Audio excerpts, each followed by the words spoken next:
লাগাতার ব্যর্থতা, দলের লজ্জা কলকাতা নাইট রাইডার্সের। আইপিএল এর প্লে অফে ওঠার রাস্তা রীতিমতো কঠিন হয়ে গেল কেকেআরের। তবে এখনই হতাশার কিছু নেই, এখনো শেষ হয়নি নাইটদের প্লে অফের আশা। কেকেআরের হাতে এখনো রয়েছে 6টি ম্যাচ। প্লে অফে টিকে থাকতে 5টিতে জয় পেতে হবে। আইপিএল এর প্লে অফে উঠতে হলে অন্তত 16 পয়েন্ট দরকার হয়। কেকেআর সেই পয়েন্ট থেকে এখনো অনেকটাই দূরে। কেকেআর যদি বাকি 6 ম্যাচের মধ্যে 5 ম্যাচে জেতে, তাহলে মোট জয় হবে 3+5 = 8। মোট পয়েন্ট হবে 6+10 = 16।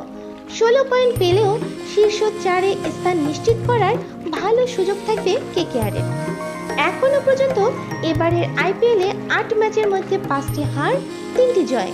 একেবারেই গতবারের ছন্দে নেই defending champion Kolkata night Riders. শেষ 4-এ টিকে থাকতে পয়েন্ট টেবিলে প্রয়োজন হয় জয়। 5 ম্যাচে একটিতে হারলে এবারের আইপিএল আসর থেকে ছিটকে যাবে কলকাতা।